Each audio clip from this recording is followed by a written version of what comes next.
Salut à tous et à toutes, c'est Husky. On se retrouve aujourd'hui pour une petite vidéo hors stream. Je vous ai demandé sur Discord quelle vidéo vous aimeriez bien voir arriver sur ma chaîne et on m'a demandé une vidéo sur les nouveaux monstres et quelles peuvent être leurs utilités. Donc pour ceux qui ne suivent pas mes lives, vous pouvez voir que j'ai activé la caméra et que j'ai un nouvel overlay. Pour ceux qui ne suivent que très peu le jeu, c'est un overlay en fait fait par Ubisoft pour les influenceurs sur le jeu MMG. Je suis très content d'être affilié entre guillemets à Ubisoft. Donc on va pas perdre plus de temps, on va directement aller dans le bestiaire, on va examiner du coup les Tawarais, les Kappas et les Anubis et on va voir ensemble quelles peuvent être leurs différentes utilités. Donc on va commencer par le cap à feu. Comme vous pouvez voir, c'est un monstre que j'ai obtenu. C'est un monstre que, bon, on va voir ensemble, je vais vous dire ce que j'en pense après. Empoisonne tous les ennemis pendant 2 tours, réduit leur défense pendant 2 tours et les marque comme proie, ce qui amplifie les dommages qu'ils subissent pendant 2 tours, réutilisable tous les 7 tours. Attaque un ennemi proportionnellement à la vitesse du lanceur, réduit sa vitesse pendant 2 tours et réduit sa barre de tour de 50%, 60% de chance de renforcer les effets d'empoisonnement qu'il subit, réutilisable tous les 4 tours. Et son skill 1, Halo Wake, il faut savoir que c'est... on pourra aller vérifier en fin de vidéo, mais en tout cas, il y a un Awake qui attaque en fonction de la défense. De la vitesse. Donc c'est un monstre qui a 88 de speed une fois éveillé, c'est énorme, hein. C'est vraiment, vraiment beaucoup. Donc on préférera évidemment le Wake qui scale sur la vitesse. En fait, le skin 2 est un peu flou, on s'est beaucoup posé la question, et après vérification et test, on s'est rendu compte que le skin 2 fait exploser les dots. Donc ça peut être un très beau monstre, ça peut être une alternative Kourou. Le problème c'est que c'est un monstre feu, donc il faudra le runer un peu plus efficacement que les autres. Mais si vous avez par exemple la nain feu qui donne l'avantage élémentaire, désolé je regarde sur mon deuxième écran mais c'est une habitude de stream. Du coup si vous avez la nain feu qui donne la défense élémentaire, vous pouvez le jouer. Donc c'est un excellent monstre utilisable en Kourou ou alors, et aussi en avantage bien sûr, ce qui est le deuxième donjon qu'il faudra farmer, et en Cleave Arène. La Cleave Arène, c'est quoi? C'est une composition d'équipe qui va essayer de, de clean la team adverse la plus rapidement possible, souvent en un tour. Donc vous le faites jouer en premier, vous mettez Break Def et Pro, donc ça fait 40% de dégâts en plus sur le Pro, plus 50% de défense en moins. Et ensuite vous faites passer tous vos monstres derrière. Enfin, le cap à feu est un excellent monstre, hein. En plus il a une très bonne speed de base. Vraiment, vous pouvez être content de l'obtenir si jamais vous l'avez eu. Voilà, c'était pas très français ce que je viens de dire, mais c'est pas grave. Le kappa feu, le kappa océanique, déchaîne des pouvoirs immémoriaux qui confèrent à tous les alliés un avantage contre tous les éléments en attaque pendant 2 tours et en défense pendant 2 tours. Ensuite, remplit leur barre de tour de 20%. Attaque un ennemi proportionnellement à la vitesse du lanceur, il est aveuglé pendant 2 tours, augmente les dommages d'attaque du lanceur pendant 2 tours. Euh, je suis un peu plus mitigé sur ce monstre. Déjà, il gagne pas de speed à l'awake. Ah si, il gagne peut-être de la speed à l'awake, mais du coup, il a une speed... Oui, si, il gagne de la speed à l'awake, mais il a une speed de base qui est plus basse. C'est un soutien. Du coup, j'avoue que j'ai du mal à comprendre pourquoi il buff son attaque sur le skill 2. On aurait préféré par exemple un buff résistance à la limite, qui aurait pu être mieux qu'un buff attaque. Mais bon, il place quand même une nécessité de 2 tours et il attaque proportionnellement sa vitesse. Il a 80 de speed de base, ce qui est relativement correct. Ensuite, il donne un avantage en attaque et en défense, plus boost de 20% de l'ATB. Ça peut être un bon booster ATB au début si vous commencez, à défaut d'avoir mieux. Il peut réutiliser dans 5 tours. En vrai, c'est un CD qui est très court. Il faut voir ce que ça donne une fois skill up. Si ça passe à 4 tours avec un set méditation, pourquoi pas le jouer, hein, dans une team Kourou. Peut-être à la place du golem vent. En vrai, ça peut être une alternative viable au buff défense d'avoir l'avantage élémentaire. Ouais, il y a la cécité. En vrai pour moduler une team, ça peut être pas mal. Ça peut être pas mal, ça peut être pas mal. D'ailleurs, j'ai oublié, mais pour le cap à feu, une fois skill up, le sort 2 passe à 3 tours et le sort 3 passe à 5 tours. Voilà. Après les autres, je sais pas parce que je les ai pas. Le KPR. Marque tous les ennemis comme proie, ce qui augmente les dommages qu'ils subissent pendant 2 tours. Ensuite, place à tous les alliés un saut protecteur qui réduit de 40% les dommages subis pendant 2 tours. Attaque un ennemi proportionnellement à la vitesse du lanceur et l'empêche de bénéficier d'effets positifs pendant 2 tours. Alors il faut savoir que le kappa R en early, c'est certainement le meilleur kappa c'est certainement le meilleur kappa possible. Il peut remplacer l'oiseau arcanique haut ou la licorne. En fait, pareil, l'avantage des kappas en fait, c'est que c'est des monstres qui font beaucoup de choses et qui peuvent parfaitement être modulables dans une team Kourou en fonction de la team si vous voulez jouer des 4 étoiles, etc. Donc le kappa R, c'est vraiment un très bon monstre. Faut voir ce que ça donne, le skin 3 une fois skill up, mais c'est un très bon monstre, hein. En team Kourou, à la place de la licorne ou de la marionnette sans âme par exemple, c'est vraiment très fort. Le problème c'est que vous avez une doublette sur le dommage subi. Donc en vrai, à voir ce que ça donne une fois skill up, mais par exemple si vous avez la chance d'avoir une Sœur Sainte haut, un croisé vent, un vampire haut, ce genre de choses, pourquoi pas quelque chose qui réduit les CD, pourquoi pas le voir, pourquoi pas voir pour complètement remplacer l'oiseau par lui, et dans ce cas-là jouer deux doteurs, deux vrais doteurs, parce que la marionnette sans âme vent dot, mais pas à 100% de chance, donc à voir. Pareil, faut voir en fonction des teams, mais pour l'instant, on fera un ordre des kappas, mais pour l'instant, le meilleur est le R au début. Mais en fait, quand vous farmerez le Kourou efficacement, le meilleur, ça sera plus lui. Attaque tous les ennemis et réduit leur vitesse pendant un tour et réduit leur défense pendant un tour. Ouais. Attaque un ennemi, réduit son attaque pendant 2 tours et augmente de 1 les effets négatifs qu'il subit. Ah oui, on n'a pas regardé ce qu'il gagne à l'Awake. Il gagne de la speed aussi, j'imagine. Ouais, c'est ça, il gagne de la speed. Et lui, il gagne. Il doit gagner de la speed. Non, il gagne de la résistance. En précision. Il gagne un awake en précision. En vrai, ces debuffs durent qu'un tour. À voir pareil ce que ça donne une fois skill up. Par exemple, si ça augmente de 2 les effets négatifs qu'il subit, ça peut vite devenir très fort. Là, pareil, si ça fait 2-2-4, par exemple, ça passe donc à 2 tours de réduction de speed, 2 tours de break def, et ça passe à 4 tours. Pourquoi pas? Après, c'est clairement pas la folie, hein. Il y a des monstres qui font pareil. Enfin, qui font pareil, qui ont les mêmes debuffs, mais qui font mieux. Donc, on pensera par exemple à l'oiseau arcanique haut, qui est un starter, qui est 2 étoiles et qui est farmable, qui peut aussi slow et break attack. En plus en AOE. Donc voilà. Donc clairement, les kappas, tant que vous farmez pas le Kourou efficacement, pour moi, efficacement c'est quoi? C'est en 6 minutes. Actuellement, vu l'avancée du jeu, pour moi, si vous faites le Kourou en moins de 6 minutes, 6 minutes ou moins, vous pouvez estimer farmer le Kourou efficacement. Donc, si vous faites plus de 6 minutes, le kappa des tempêtes est le meilleur. Si vous faites le Kourou en moins de 6 minutes, le kappa volcanique est le meilleur. Donc, ensuite, c'est le kappa eau. Et ensuite, malheureusement, c'est le kappa terre. Donc voilà. Par contre, les kappas, ça reste quand même trois. Enfin, le eau, le vent et le feu restent quand même trois excellents mobs jouables à peu près partout parce que j'ai pas trop parlé de la TOT, mais ça peut jouer en TOT, hein, TOT, Tower of Trials ou Tour des épreuves en français.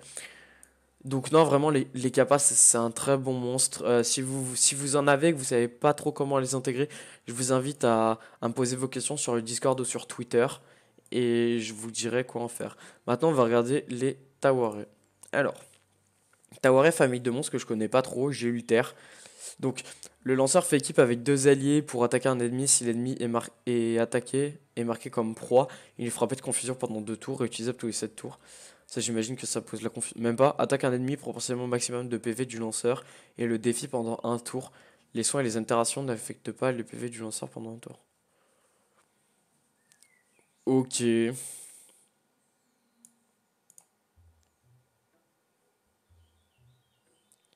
gagne un awake en quoi? En précision, résistance? Ouais, en précision, c'est ça. À voir si, en fait, je pense que c'est s'il est marqué comme proie, donc si c'est une erreur de traduction et qu'il faut pas obligatoirement qu'il soit marqué comme proie pour être frappé de confusion. Ça, c'est ok, mais clairement, c'est pas le mob de l'année. Il attaque en fonction de son maximum de HP. C'est un camion, hein, le truc, il a 58 de speed. Il a la même speed que les golems. Je suis pas emballé, hein. Je vais pas vous mentir, je suis pas très emballé. De toute façon, les Tawaré, c'est pas une excellente famille, hein. Mais le feu, là, vraiment, je suis pas emballé. Le lanceur fait équipe avec deux alliés pour attaquer l'ennemi. Donc, ok, c'est la même chose. Si l'allié est marqué comme proie, confère au lanceur 50% de chance de contre-attaquer pendant 2 tours. Un peu mieux. Attaque un ennemi proportionnellement au maximum de PV du lanceur. Augmente la défense du lanceur pendant 2 tours. Lui confère l'avantage contre tous les éléments en défense pendant 2 tours. Mieux. Mieux, clairement. Il gagne un awake en résistance. Mieux. Mieux que le feu. Après, c'est quand même pas le mob de l'année. Mais pour, par exemple, si vous affrontez une équipe qui est full. C'est c'est vent, hein. C'est le vent qui est fort sur l'eau, me semble-t-il. Je crois que c'est ça. C'est le vent qui est fort sur l'eau. Si vous affrontez une équipe full vent ou avec des très bons DPS vent et que vous devez le faire tanker, son skin 2 va être très utile. Pour en dev d'arène aussi, pourquoi pas, en lui mettant plein de PV, plein de défense, surtout qu'il a l'air d'avoir des stats en PV relativement corrects au début. Ouais, ça peut être jouable. Ça peut être jouable. Ah oui, non. Alors, mon très bon monstre, hein, le dragon vent, le dragon eau, ceux qui se demandent. Lanceur fait équipe avec deux alliés pour attaquer un ennemi. Si un ennemi est attaqué et marqué comme proie, il est réduit au silence pendant 2 tours. Attaque un ennemi proportionnellement au maximum de PV du lanceur. Confère une chance de contre-attaquer pendant 2 tours et distribue les dommages subis entre tous les alliés pendant 2 tours. Pas ouf, hein. Pareil, ça peut être utile en défense d'arène, mais la condition d'être marqué comme proie, si c'est pas une erreur de traduction, s'il faut que le mob soit marqué comme proie, avec un kappa, je pense qu'en fait c'est pour ça. C'est qu'avec un kappa, par exemple un kappa feu, ça peut être très fort. Ça peut être très fort. Ça peut être un bon combo parce que c'est quand même des monstres qui ont pas mal de points de vie de base, hein, qui ont pas mal de points de vie et pas mal de résistance. Je pense que c'est des monstres qui se destinent surtout à être en défense d'arène. Pourquoi pas mettre, imaginer un combo kappa feu plus Tawaré, donc qui pose une proie, qui jouera bien avant le Tawaré, et ensuite le Tawaré qui met un debuff, mais le problème c'est que c'est un debuff qui est mono-cible, donc je suis pas emballé, hein. En plus, 6 tours de CD, 7 tours de CD, c'est relativement long, hein. Le terre, c'est celui que j'ai eu. Le lanceur fait équipe avec deux alliés pour attaquer un ennemi. Si la défense de l'ennemi attaqué est réduite, il est empoisonné 2 fois pendant un tour. Attaque un ennemi proportionnellement au maximum de PV du lanceur, réduit sa défense pendant 2 tours et son attaque pendant 2 tours réutilisable tous les 4 tours. Alors pour moi, le Tawaret Terre, c'est sans conteste le meilleur des 4. J'avais jamais regardé les autres, mais ça reste le meilleur des 4 pour la simple et bonne raison que c'est deux sorts combattent.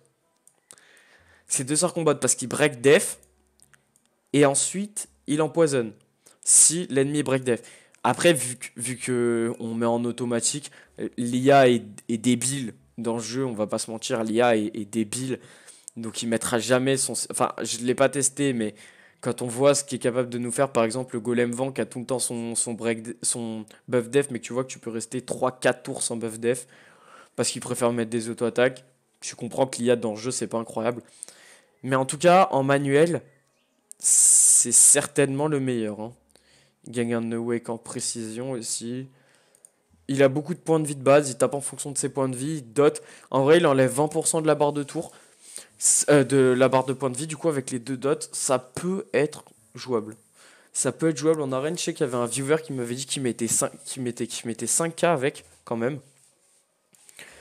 Donc voilà. Les towers, on va pas se mentir, c'est pas les mobs de l'année, mais ça peut être jouable. Par contre, je kiffe leur skin, mais ils mériteraient un petit up, hein. Donc pour moi, le meilleur, c'est le terre. Ensuite, c'est le haut, je pense. Puis le vent, puis le feu, hein. Le feu qui est incroyablement en dessous de ses congénères, hein. Vraiment. Ouais, pour moi, c'est celui qui est vraiment. incroyablement en dessous comparé à ses congénères. Et du coup, on va aller voir les Anubis. Alors, lance appel de zombies sur tous les alliés vaincus, augmente la vitesse de tous les alliés pendant 2 tours et augmente leur défense pendant 2 tours. Ok, donc on a un buff speed et un buff def. Attaque un ennemi proportionnellement à ses PV. Si les PV de l'ennemi sont affaires à 30%, lance appel du zombie sur un allié défunt aléatoire et augmente l'attaque de tous les alliés pendant 2 tours. Alors, du coup, c'est si les PV sont inférieurs à 30%, il lance un appel de zombie, donc ce qui est le skill, skin 3 du coup, mais que sur un allié. Et il buff aussi l'attaque de tout le monde. Ah oui, il a une grosse attaque de base. Il a une grosse speed de base. Il gagne un awake en speed. Ouais, c'est gagne un awake en speed. Honnêtement, ça me paraît être un très bon monstre, l'Anubis Feu. Ça me paraît être un très bon monstre. Après, c'est un monstre en vrai qui peut être jouable en tot. Faut voir ce que ça donne une fois skill up. Pareil, hein, c'est toujours un peu la même condition pour exploiter un monstre à son potentiel. Mais une fois skill up en tot, en arène, surtout en arène, en tot, donc tour des épreuves ou Tour of Cheers, je rappelle. Et pourquoi pas en donjon avantage? En vrai, ça peut être un monstre jouable, hein. Mais en tout cas, en arène, ça me semble être un très bon monstre, hein. Ça me semble être un très bon monstre parce que c'est un res, c'est une grosse attaque de base. Euh, Avec un break death, par exemple, si vous avez le moine Masaru-O, qui est le galion du jeu pour ceux qui connaissent Summoner's War, qui met un break death AOE et un buff attaque à tout le monde, avec un monstre qui passe un peu avant et ensuite, paf, vous lui cassez le bec, même si personne n'est mort. Non, honnêtement, je pense que c'est un bon monstre, très honnêtement. En plus, les skins sont super bons. Moi, j'adore les skins. Attaque tous les ennemis et réduit leur défense pendant 2 tours, 70% d'infliger polymorphose à tous les ennemis pendant 2 tours, réutilisable dans 7 tours. Attaque un ennemi proportionnellement à ses PV. Si ses PV sont supérieurs à 50%, réduit son attaque et sa défense pendant 2 tours. Si ses PV sont inférieurs à 50%, empêche l'ennemi d'être soigné ou ressuscité pendant 2 tours, réutilisable tous les 5 tours. Lui doit gagner un awake en vitesse, pareil. Oh, lui, il a une attaque de base. Il a 902 d'attaque de base. Ça cogne dur, hein. Ça cogne très dur, hein. Donc, la polymorphose, c'est très bon, hein. Ça empêche les ennemis d'utiliser leurs sorts. Ils ont quand même des sorts, mais je me demande s'ils ont pas que leur auto-attaque. Donc, clairement, en plus, il gagne un awake en speed. Bon, il a que 79, mais vous pouvez quand même le faire outspeed. Avec un booster ATB, par exemple. Non, franchement, je pense que ça peut être un très bon monstre. Un très bon monstre, hein. Vous mettez un break dev, vous polymorphosez, même si ça se dit pas.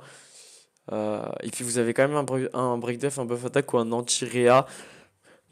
Pour ceux qui l'ont par exemple et qui aimeraient finir le scénario, parce que pour ceux qui savent pas, si on finit le scénario en Nightmare, on a une pierre légendaire donc qui permet d'invoquer un 4 étoiles avec 10% de chance.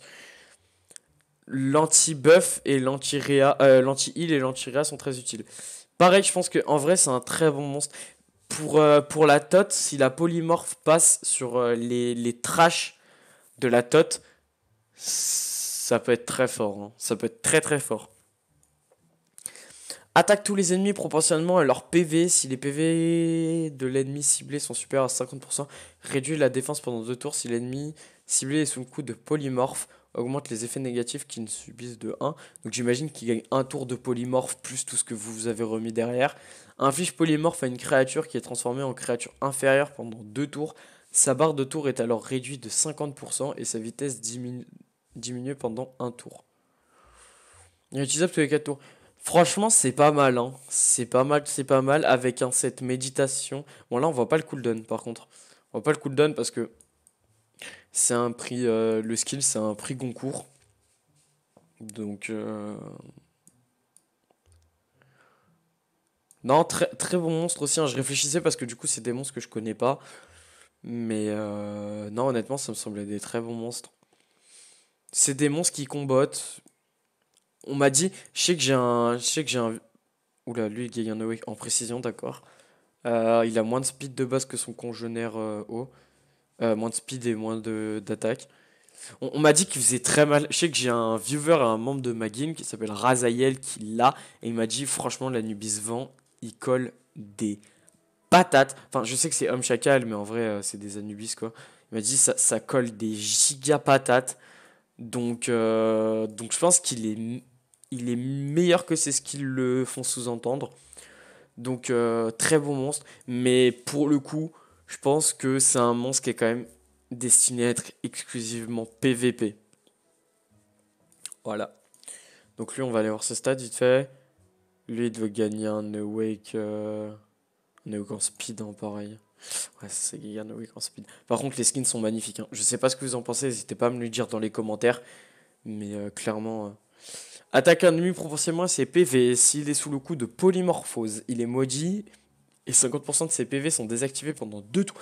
50% de ses PV pendant 2 tours. Si PV de l'ennemi sont inférieurs à 40%, il ne peut plus être ressuscité pendant 2 tours. Attaque un ennemi proportionnellement à ses PV et lui inflige polymorphose. Il est transformé en créature à faire pendant 3 tours.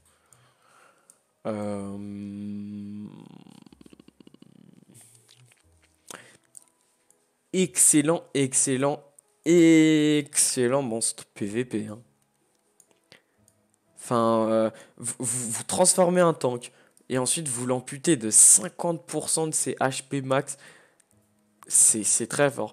Après, le mieux, si jamais vous avez l'Anubis Vent qui met polymorphe sur l'Anubis O qui met polymorphe sur tout le monde et l'Anubis Vent ou l'Anubis, ouais, parce que du coup je relisais ce qu'il y a de l'Anubis Vent, mais l'Anubis Vent ou l'Anubis Terre. Enfin, vous mettez polymorphe sur tout le monde et ensuite vous faites proc tous les effets. C'est très fort, hein. C'est très très fort. Euh, Pour le top, c'est compliqué. En vrai, je pense que le meilleur, c'est le haut. C'est le haut parce qu'il met polymorphe à tout le monde, hein. Et réutilisable tous les 7 tours, mais j'imagine que skill up, ça passe à 6 tours minimum. Avec un set méditation, vous pouvez espérer l'avoir tous les 4 tours. Donc franchement, ouais, ça me paraît très fort, hein. L'Anubis Home paraît vraiment très fort. Ensuite, je mettrais le feu. Je mettrais le feu parce qu'il est très polyvalent, c'est un raise, etc.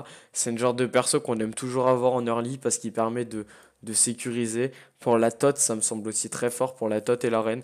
86 de speed de base en plus, c'est énorme. Ensuite, je mettrais le terre, je pense, et ensuite l'air.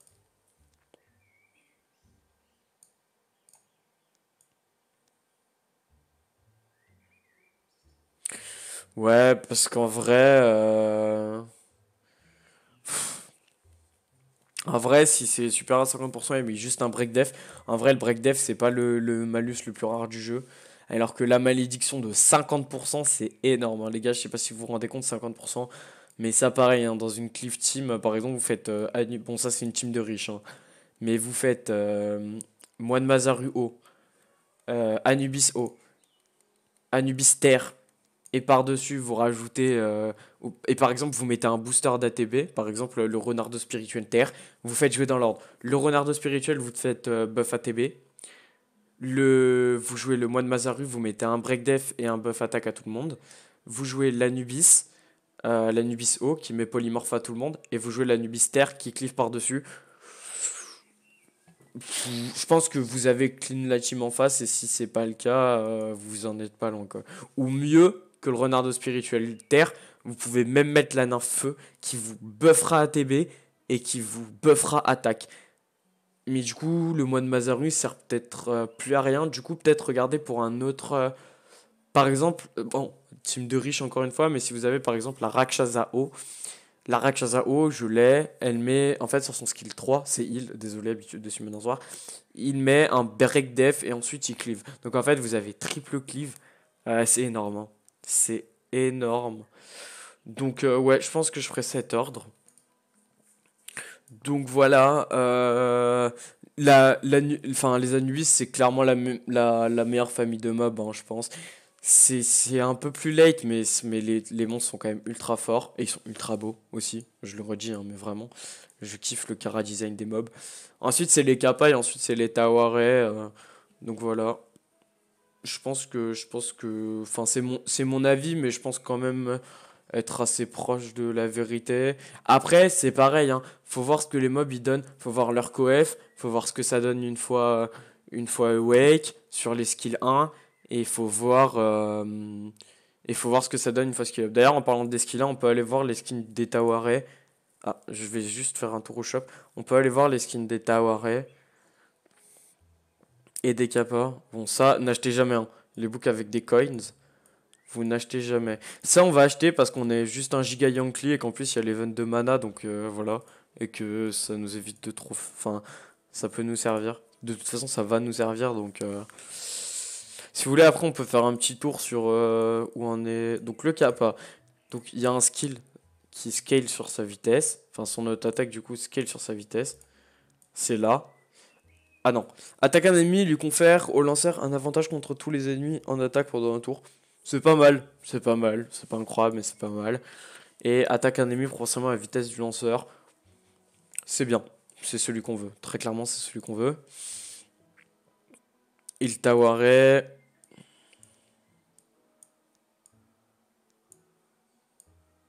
Vous voyez mon compte c'est un petit zoo quand même. Le Taware, qu'est-ce qu'il fait une fois évolué? Attaque un ennemi proportionnellement au maximum de PV, le lanceur et le marque comme proie pendant un tour. Ah, il marque comme proie. Ouais, mais en fait, vous voyez là, vous pouvez vous dire, ouais, mais Ski, t'as dit de la merde, il marque comme proie. Certes, il marque comme proie, mais il marque en proie pendant un tour. Et du coup, ce qui fait que si jamais le mob que vous attaquez joue avant vous, ce qui est assez facile au vu de la speed de base des Taware qui sont quand même, rappelons-le, mais des giga camions, hein. Donc c'est très probable que le monstre adverse joue avant vous. Du coup, vous pourrez pas faire proc le truc, quoi. Attaque un ennemi réduit sa défense pendant un tour. Ouais, franchement, je suis pas. Je vais pas vous mentir, les Taware, je les trouve pas exceptionnels, hein. Je les trouve absolument pas exceptionnels. Donc voilà, donc du coup on peut faire vite fait un petit tour de mon compte. J'ai pas beaucoup avancé ces derniers temps parce qu'en stream je suis pas mal occupé par les questions, par l'amélioration du stream, etc. D'ailleurs ça commence à bien prendre donc je suis content, je commence à avoir ma petite base solide qui sont là, qui me conseillent, etc. D'ailleurs merci à tous les viewers, hein, MVP, le nombre de personnes qui me... Bon il y a beaucoup de personnes qui me MP pour me demander des conseils et juste des conseils et qui après s'en fichent un peu. Je prends quand même le temps de répondre. Mais il y a énormément de viewers qui viennent, qui me disent, écoute, je fais des logos, des bannières, des machins, des trucs et tout. Je m'y connais en Discord si tu veux, je t'aide à setup le Discord. Je m'y connais en... Il y a même un viewer qui est venu me voir pour me conseiller sur l'auto-entrepreneuriat et qui m'a dit qu'il était actuellement en train d'améliorer son portfolio pour son école d'art et qui me proposait de faire des bannières, etc. Donc moi je demande rien, c'est les gens qui viennent. Actuellement, le stream me permet pas de rémunérer les gens, mais je leur fais de la pub. À chaque fois qu'il y a un nouvel asset graphique sur le live, je le dis, je remercie la personne, je dis merci, etc. Donc voilà. À terme, quand j'aurai les moyens de... Mais je propose toujours de rémunérer, mais en règle générale, les gens me disent non, et je vous avoue que ça m'arrange parce que pour l'instant, j'ai pas les moyens. Donc au début, ma team, en fait, l'a fait des corps hauts. Si vous avez vu ma dernière vidéo Summon Session, vous avez vu que je les drop et que alléluia, j'ai eu le bon proc dans le skill 1. Mais en fait, de base, la Félicor, c'était. En fait, la Félicor a remplacé le cap à feu. Le cap à feu, je le jouais parce qu'il dot, mais surtout qu'il fait péter les dots. Et je me suis dit, en vrai, même s'il est feu, c'est un 3 étoiles, il a des bonnes stats de base, il a des meilleures stats de base que l'assassin, parce que de base, je devais jouer l'assassin. Je me suis dit, il a des meilleures stats de base, il y a l'event mana qui va arriver. Est-ce que ça serait pas mieux de lui mettre des meilleures runes et de monter un peu plus ses runes, mais dans ce cas-là d'avoir une chance de faire péter le dot et dans ce cas-là d'aller beaucoup plus vite plutôt que de jouer l'assassin. J'ai réfléchi et je me suis dit que ça me paraissait être un calcul rentable. Sauf que juste après, si vous avez vu la summon session que j'ai fait juste le lendemain, j'ai eu la chance d'avoir la Manticore au qui dot sur son skill 1 pendant 3 tours et qui anti-buff et qui anti-heal plutôt sur son skill 1, sur son skin 3, je vais y arriver, désolé, pendant 3 tours aussi. Également réutilisable tous les 5 tours, 4 une fois skill up, sachant qu'il y a 15 skill up à mettre. Et qui empoisonne à 60% de chance, donc qui est 5% de plus que l'assassin sur son auto-attaque. Et qui en plus réduit la TB et inflige d'importants dommages. Et c'est utilisable tous les 3 tours. Donc clairement, c'est la foire à la saucisse. Donc ma team, ça va être la Nymphe, la Manticore haut, les Organiques haut, la Marionnette sans âme vent et le Golem vent. En soi, une team relativement classique, classique, mais qui va coûter entre guillemets cher parce qu'on va devoir monter la Marionnette sans âme 5 étoiles et je pense la Nymphe 5 étoiles. On va devoir skill up la Nymphe, le skin 3 du Manticore. On va devoir aussi un peu essayer de wake l'oiseau arcanique. Same pour la Marionnette sans âme parce que on veut. En fait, on veut que ça proc hein, sur les poisons. Et vous voyez que les poisons, c'est les derniers skills. Hein. Donc voilà. Donc voilà. Après, skill up ma marionnette sans âme, c'est pas mon objectif premier parce que ça va me coûter super cher. Et le golem, évidemment, qu'on va aussi devoir awake. Juste sur son skill 2, il n'y a qu'un awake pour avoir un buff def tous les 2 tours et un buff curatif pendant 2 tours, tous les 2 tours. Donc voilà, ça c'est ma team. Actuellement mes objectifs c'est quoi là? C'est de farm le donjon mana. C'est de farm le donjon mana pour avoir les runes. Ensuite, quand j'aurai fini, je vais faire les îles suspendues, les grottes de glace, le volcan, la forêt mystique, la cité engloutie et le pic de l'arbre monde à 3 monstres partout. Je monterai de la food tout en complétant les succès. Et après, ça sera le Kourou. Je me demande si on sera pas obligé de passer par le Kourou 8. Je pense qu'on sera obligé d'y passer, malheureusement. Après, le but, c'est d'y rester le moins longtemps possible. Et puis voilà. Ma team PVP, actuellement, j'utilise quoi? Bon, regardez pas les runes, hein, mais j'utilise le disciple nécromancien feu, la Rakshasa, la nymphe et l'égide de pierre eau. Dans l'ordre, c'est bon, c'est absolument pas opti, hein, mais c'est le nécromancien qui joue. Ensuite, je mets un buff ATB et un buff attaque, puis ma Rakshasa, puis mon égide. Du coup, j'ai double cleave. Et au niveau où je suis actuellement, ça suffit pour gagner la partie. En règle générale, je suis sur un mob minimum. Tous les autres mobs, ils sont à 20% d'HP. Il y en a minimum quasiment 2 qui sont fray. Donc, je lance en automatique et ça passe, hein, très clairement. Donc voilà, si vous avez des questions, des interrogations sur les teams, les monstres, etc., n'hésitez pas à les poser soit en commentaire de la vidéo, je regarde tous les commentaires, soit sur Discord, soit sur Twitter. Donc ce soir on est mardi, il n'y a pas de live. Par contre, demain mercredi, il y a un big live. Donc voilà, n'hésitez pas à être présent mercredi. Mercredi, on va revenir aux sources, hein, clairement. Ça sera full tryhard MMEG, je répondrai à vos questions. J'optimiserai vos teams avec vous parce que je ferai énormément de farming. Clairement, mercredi, c'est tryhard à mort d'MMEG. Mon objectif, c'est de pouvoir faire le Kourou dans une semaine et demie. Grand maximum. Donc voilà. Merci à tous d'avoir suivi cette vidéo en espérant qu'elle vous a plu et qu'elle vous a été utile. Donc voilà, n'hésitez pas à me dire ce que vous en avez pensé en commentaire, à laisser votre meilleur pouce bleu et à vous abonner. Je vous fais plein de bisous, je vous fais la bise comme vous voulez. Et je vous dis à plus tard pour une prochaine vidéo. Normalement, à demain pour une prochaine vidéo. Et au pire, à demain en live. Allez, à plus en LAN.